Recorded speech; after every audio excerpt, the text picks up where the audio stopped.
Hello दोस्तों, मैं अजय चौधरी एक बार फिर से आप सभी के सामने हाजिर हूं एक नई क्लास लेके, जिसमें मैं आपको पढ़ाने वाला हूं आज ट्रिग्नोमेट्री का height and distance. Yes my dear, आज मैं आपको हाइट एंड डिस्टेंस के बारे में बताने वाला हूं, जो आप सभी के लिए बहुत ही कॉम्प्लिकेटेड एक्सरसाइज है और आप इसके अंदर काफी बार फंस जाते हो, आपके आंसर नहीं निकलते हैं। इसलिए मैं आपको आज की क्लास के अंदर ऐसे शॉर्टकट बताने वाला हूं, जिसके माध्यम से आप एक बार में सवाल को देखते ही आप उसका आंसर निकाल पाओगे। हाँ मेरे दोस्तों, आपने सही सुना, देखते ही उसका आंसर निकाल पाओगे। अगर आपको ट्रिग्नोमेट्री अच्छी तरह से नहीं आती है, उसके बावजूद भी आप सवाल को निकालने में सक्षम होंगे। तो आप देखेंगे सारे के सारे बच्चे, हमें इसके अंदर कुछ बातों को याद रखना है। जब हम ट्रिग्नोमेट्री को मतलब जब हम हाइट एंड डिस्टेंस को पढ़ते हैं, तो आप सभी को कुछ बातें यहाँ पे ध्यान देनी होती है, जो मैं आपको एक शॉर्टकट मेथड से करवाने वाला हूँ, एक डिफरेंट मेथड से करवाने वाला हूँ, जो अभी तक आपको स्कूल टीचर ने कभी भी नहीं पढ़ाया था। आई होप कि आपको समझ में आएगा और आप मेरे इस वीडियो को लाइक करोगे, शेयर करोगे और सब्सक्राइब भी करोगे। लेकिन इस वीडियो को देखने के बाद करना, अगर आपको अच्छी लगती है तो आइए देखते हैं। सबसे पहले आपको याद रखना है कि हमें जब भी ट्रिग्नोमेट्री के सवाल सॉल्व करने होते हैं, तो हम हमेशा ही राइट एंगल ट्रायंगल का प्रयोग करते हैं। और राइट एंगल ट्रायंगल के अंदर हमें याद रखना है कि ये जो 90 डिग्री का एंगल होता है, इसके सामने की जो साइड होती है उसे कहते हैं हाइपो, मतलब हाइपोटेनियस, हिंदी में कहते हैं कर्ण। जो नीचे का होता है उसे कहते हैं बेस, मतलब आधार। और जो हमारे पास ये जो साइड होती है इसे कहते हैं परपेंडिकुलर, मतलब लंब। तो आपको इतनी बात याद होनी चाहिए कि कर्ण क्या होता है, आधार क्या होता है और लंब क्या होता है। ठीक है, अब इसके अंदर आपको याद रखने वाली एक बात और है कि हमारे पास एक tan होता है बच्चे। आप भले ही tan का फॉर्मूला याद, tan थीटा का फॉर्मूला याद रखो या ना रखो, लेकिन मैं आपको फिर भी समझाना चाहूंगा कि जो मैं शॉर्टकट बताने वाला हूं वो शॉर्टकट बनता कैसे है। आप अगर 10 की बात करते हो, अगर मैं 10 30 की वैल्यू सोचता हूं तो क्या होती है 10 30 की वैल्यू? 10 30 की वैल्यू होती है 1/√3। और अकॉर्डिंग टू पंडित बद्री प्रसाद, जो आपने अपने स्कूल टाइम में पढ़ा था, आपको इनकी जरूरत नहीं पड़ने वाली। मैं आपको जो कॉन्सेप्ट समझाने वाला हूं, उस कॉन्सेप्ट को समझने के लिए, वो कॉन्सेप्ट जो मैंने तैयार किया है एक बहुत ही शॉर्टकट तरीके से बनाने के लिए, आपको ये बात याद रखनी है कि मैंने शॉर्टकट कैसे बनाया है। जो शॉर्टकट बताने वाला बनता कैसे है। जो 10 हमारी जो 10 की वैल्यू होती है वो होती है साइन कॉस 10, मतलब 10 की वैल्यू हमारे पास ये है p/b, मतलब ये जो वैल्यू है हमारी p है और ये है b। p मतलब हमारा ये है 1। अगर मैं इस ट्रायंगल दोबारा से बना दूं आपके सामने, तो अगर मैं 30 का एंगल लेके चलता हूं तो ये मेरा 30 है और ये है मेरा P, मतलब परपेंडिकुलर, मतलब लंब है हमारा 1, और ये है हमारा बेस, बेस है हमारा √3, मतलब इसको कहेंगे √3 यूनिट, इसको कहेंगे 1 यूनिट। याद रखनी है आपको। ये कैसे बना? ये 10 30 से बना है। 10 30 का फॉर्मूला हमने अप्लाई कर दिया और हमने एक फिगर बना ली। उस फिगर के अंदर हमारा परपेंडिकुलर 1 यूनिट है और ये हमारा √3 यूनिट है। समझ में आ रहा है? ये हमने 10 30 से बनाया है, हमने सिर्फ एक वैल्यू थे। उसके बाद अगर मैं इसको कुछ ऐसा बना लूं, ये अगर 60 डिग्री का हो जाता है, ये 90 डिग्री का है, तो हमारा फॉर्मूला क्या बन जाएगा? tan 60 का फॉर्मूला क्या होता है? √3। अगर नीचे हम एक लगाते तो बात एक ही है, √3/1। तो इसका मतलब ये हो गया √3 और ये हो गया 1, मतलब ये हो गया 1 यूनिट और ये हो गया √3 यूनिट। आई होप कि आपको समझ में आ चुका होगा कि ये √3 यूनिट है और यहां पर √3 यूनिट नीचे है। ठीक है, now I am going to rough it. अब आपको ध्यान देना है, अभी तक मैंने आपको जितनी भी बातें बताई है वो तो भूल जाओ। अब आपको सिर्फ इन दोनों फिगर को याद रखनी है। अब आपको सिर्फ ये दो फिगर याद रखनी है और आपको ये भी भूल जाओ, हमें इन सब की जरूरत ही नहीं है। आपको बस याद होना चाहिए कर्ण क्या होता है, आधार क्या होता है और परपेंडिकुलर क्या होता है। अब देखो यहाँ पे, जब मेरे पास ये 1 यूनिट है और ये √3 यूनिट है, मतलब ये 90 डिग्री का एंगल है। अब मैं यहाँ पर हमारे पास फॉर्मूला होता है हाइपो का स्क्वायर इक्वल टू में परपेंडिकुलर का स्क्वायर प्लस में बेस का स्क्वायर। अगर आप हिंदी मीडियम के बच्चे हो तो आप कहोगे कर्ण का स्क्वायर इक्वल टू में लंब का स्क्वायर प्लस में आधार का स्क्वायर। अब यहाँ पे हमारा कर्ण क्या है? We don't know what is the कर्ण। कर्ण क्या है मुझे नहीं पता, लेकिन मैं यहाँ पे लंब मुझे पता है, ये है 1 यूनिट का स्क्वायर और आधार कितना है? √3 यूनिट, मतलब √3 का स्क्वायर।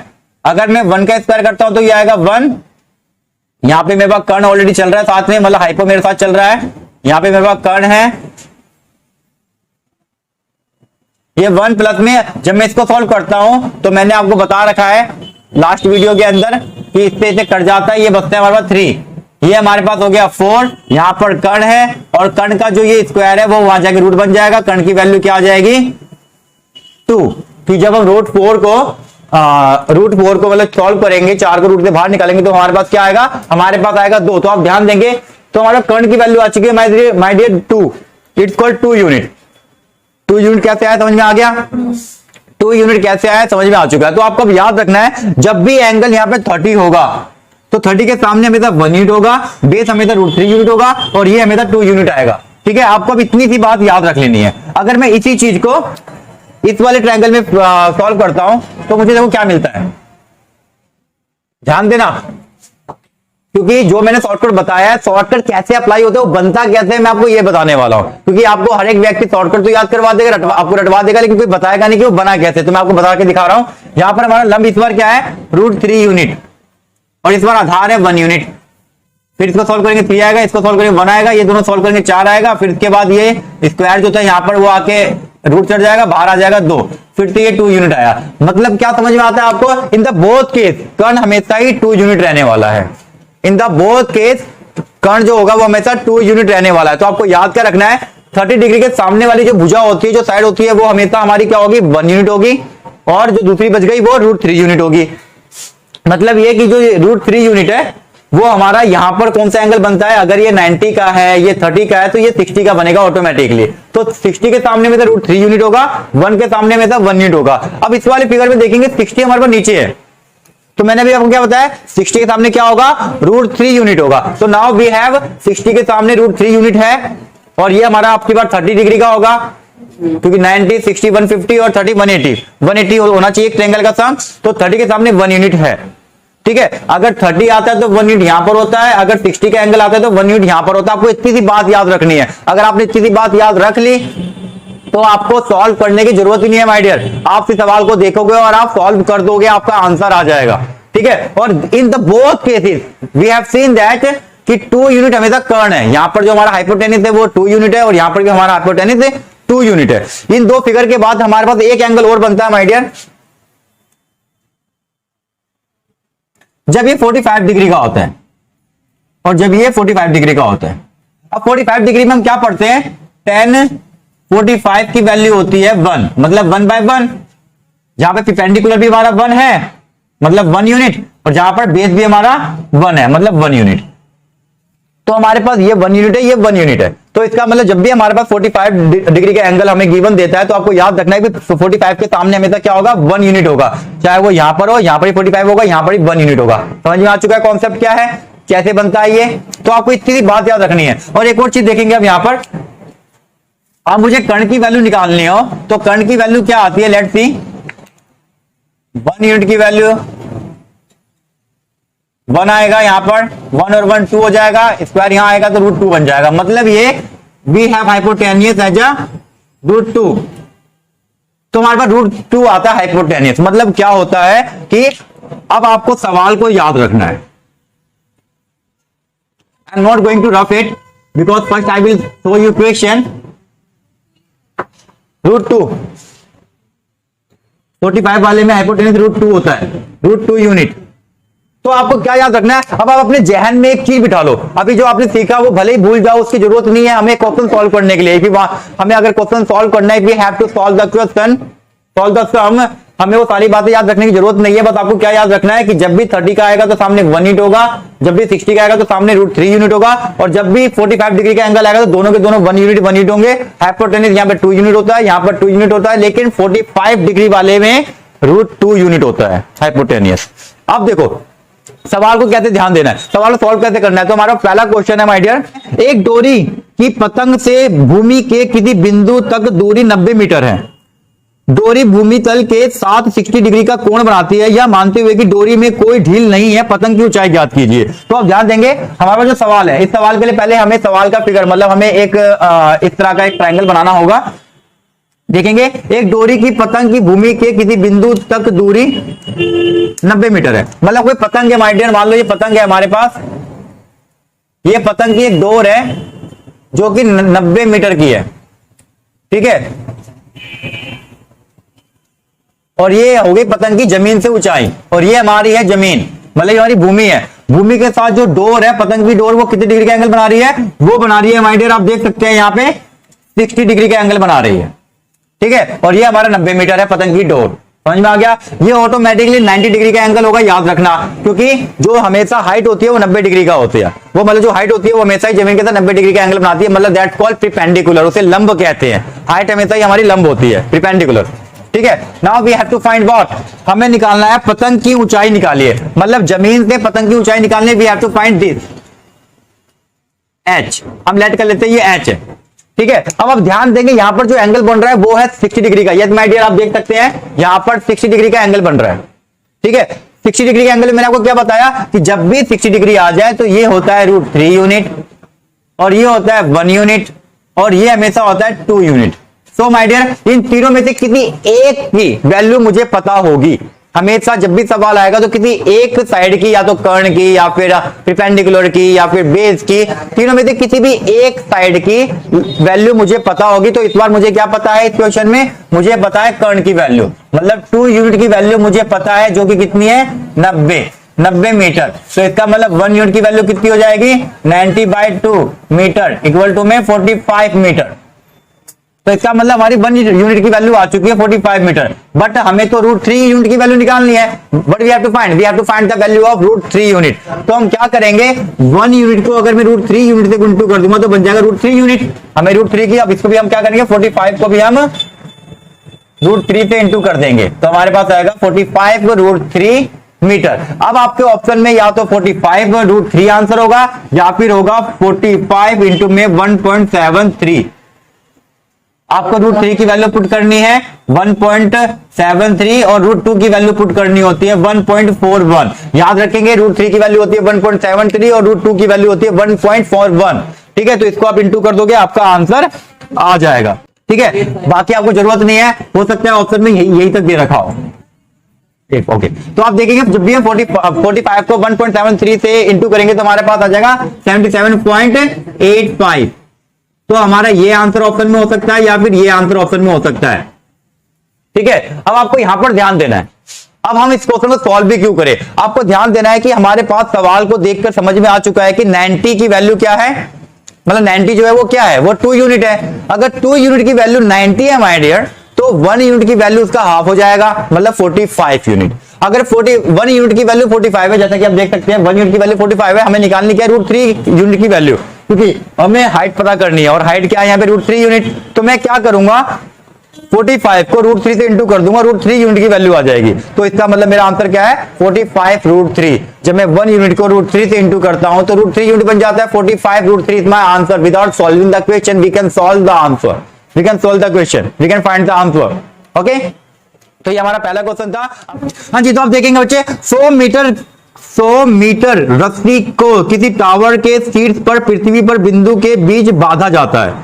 यदि रस्सी बिना किसी तार के सहारे है, मतलब उसमें कोई ढील नहीं है, और समतल के साथ, मतलब समतल जो जमीन है समतल के साथ 60 डिग्री का कोण बनाती है, तो टावर की ऊंचाई ज्ञात कीजिए। सेम क्वेश्चन है, हमको दोबारा से टावर की ऊंचाई ज्ञात करनी है। और अब की बार जो टावर है मेरा, वो टावर कुछ इस प्रकार से खड़ा होगा, और ये हमारा समतल मतलब भूमि होगी, और टावर को किसी रस्सी के साथ बांधा गया है, और ध्यान देंगे उसमें जो रस्सी को बांधा गया वो टावर के शिखर को भूमि के किसी बिंदु से बांधा गया है माय डियर। तो जो इसको बांधा गया वो एंगल कितना बना रही है, यहाँ पर एंगल बना रही है 60 डिग्री का।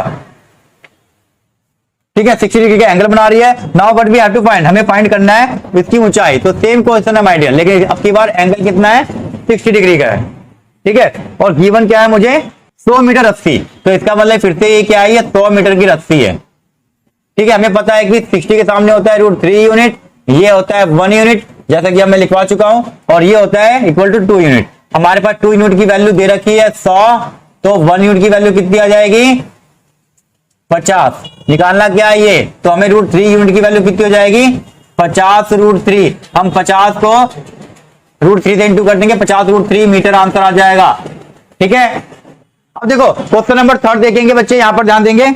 तो क्वेश्चन देखेंगे बच्चे, यहाँ पे तीसरा क्वेश्चन है हमारा, जब सूर्य क्षितिज से 30 डिग्री ऊपर हो तो 50 मीटर ऊंचे किसी भवन द्वारा डाली गई परछाई की लंबाई ज्ञात कीजिए। मतलब यहाँ पर एक सूरज है, सूरज जो है एक 50 मीटर की लंबाई का क्या है हमारे पास, एक भवन है। 50 मीटर लंबाई का एक भवन है, सूरज की वजह से जो उसकी परछाई बनती है, ध्यान देंगे बार मेरे पास एक सूरज है, मतलब यहाँ पे सन है, सन की जो एक बिल्डिंग है जो कि 50 मीटर की है और इसकी परछाई बन रही है। परछाई कुछ यहां बनेगी, अब परछाई और जो यहां पर हमारे पास होगा वो 90 डिग्री का एंगल बनाएगा। जो भवन है उसका जो एंगल होगा 90 डिग्री का होगा।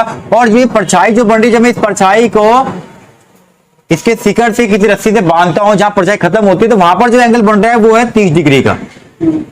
ठीक है, तो हमारे पास फिगर बन चुकी है, जो कि फिगर हमारी इस तरह की बन रही है। तो जाहिर सी बात है हमारे पास यहाँ पर 30 डिग्री का एंगल है। 30 डिग्री का एंगल जब होता है तो सामने क्या होता है 1 यूनिट, मतलब इस बार हमारे पास 1 यूनिट की वैल्यू है। और हमें निकालना क्या है बताना, परछाई की निकाल। We have to find the length of the shadow, मतलब हमें ये निकालना है, ये हमें निकालना है। ठीक है, तो आप ध्यान देंगे ये अगर 1 यूनिट है तो ये हो जाएगा हमारा √3 यूनिट और ये है 2 यूनिट। तो इसकी तो हमें कुछ जरूरत ही नहीं है क्योंकि हमारा 1 यूनिट की वैल्यू पता है। We have 1 unit equal to 50 50, इसका मतलब √3 यूनिट की वैल्यू क्या हो जाएगी 50√3। तो आप देख सकते हैं हमारा आंसर आ चुका है। 1 यूनिट की वैल्यू 50 है तो √3 यूनिट को निकालने के लिए √3 से इंटू कर देंगे। ठीक है, याद रखना 1 यूनिट की वैल्यू पता है, आपको ध्यान देना 1 यूनिट की वैल्यू पता है, √3 की निकालते √3 को डायरेक्ट इंटू कर दो। ठीक है, समझ में आ गया। आगे जाके थोड़ा सा कॉन्सेप्ट बदलने वाला है, वहां पर हम डायरेक्ट इंटू नहीं करते हैं।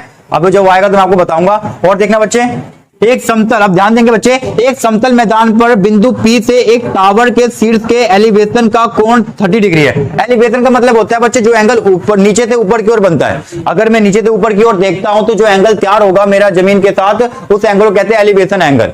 ठीक है, मतलब उन्नयन कोण। और जब ऊपर खड़ा होकर मैं नीचे की तरफ देखता हूं तो एंगल बनता है अवनमन कोण। ठीक है, मैं आपको इसके बारे में ज्यादा डीपली नहीं बता रहा हूं अवनमन कोण और उन्नयन कोण के बारे में, क्योंकि आपको फोकस करना ही नहीं है। अगर अवनमन कोण आ जाए या फिर उन्नयन कोण आ जाए, आप सीधा यहां पर वैल्यू पुट करो, यहां वैल्यू पुट करनी है उन्नयन कोण पे भी और अवनमन कोण पे भी। ड्रॉप कर दो, उसको स्किप कर दो, उसको पढ़ो ही मत, उसको छोड़ दो, बस एंगल बना दो। यहां पे उन्नयन कोण आ जाए या फिर अवनमन कोण आ जाए, एंगल हमेशा कहां बनेगा, यहां बनेगा। रीजन क्या है उसके बारे में हम कभी और डिस्कस करेंगे। फिलहाल अभी हम एक छोटा सा कॉन्सेप्ट कर रहे हैं, उस कॉन्सेप्ट को समझो बस। ठीक है, तो आप अब क्या देखोगे,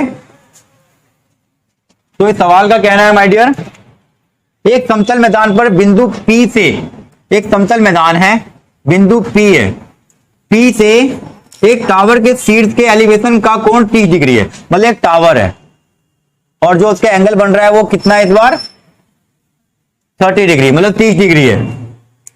किसी टावर की ऊंचाई 100 मीटर है, टावर की ऊंचाई कितनी है 100 मीटर। तो बिंदु P की टावर के पैरों से लगभग कितनी दूरी है, बिंदु P की टावर के पैर ये रहे, तो इसके बीच की कितनी दूरी है हमें बतानी है, मतलब हमें ये चीज फाइंड करनी है। ठीक है, समझ में आ गया। अब मेरे पास 30 डिग्री है तो इसका मतलब ये हो गया 1 यूनिट। निकालना क्या है मुझे √3 यूनिट। अगर 1 यूनिट की वैल्यू कितनी है माय डियर 100 है, तो √3 यूनिट की वैल्यू कितनी हो जाएगी 100√3। तो नाउ इट इज 100√3। तो ध्यान देंगे 1 यूनिट की वैल्यू है 100 मीटर और √3 यूनिट की वैल्यू हो जाएगी 100√3 मीटर। अगर मैं यहां पर 1.73 रख देता हूं √3 की वैल्यू, अगर मैं यहां पे √3 की वैल्यू पुट कर देता हूं तो मुझे क्या मिलेगा 173 मीटर। तो हमने वैल्यू निकाल लिया और ये वैल्यू जो आई है मेरी अप्रॉक्स में आई है माय डियर, याद रखना।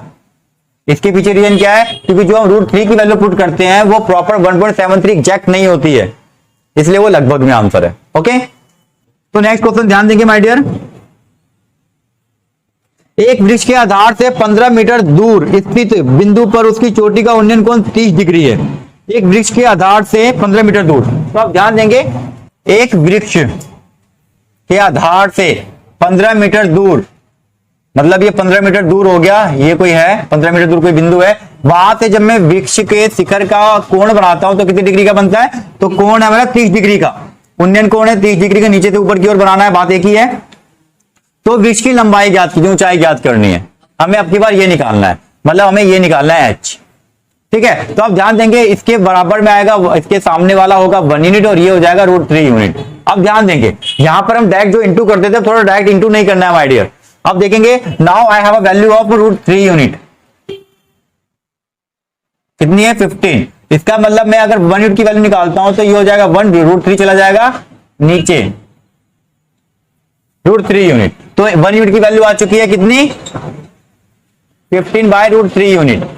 लेकिन एग्जैक्ट ये आंसर नहीं है, हमें जब भी बेस पे रूट का कोई भी नंबर आ जाए, रूट में कोई भी नंबर आ जाए, तो हमें याद रखना है कि उसका वहां पे रैशनलाइज करना है, मतलब परिमेयकरण।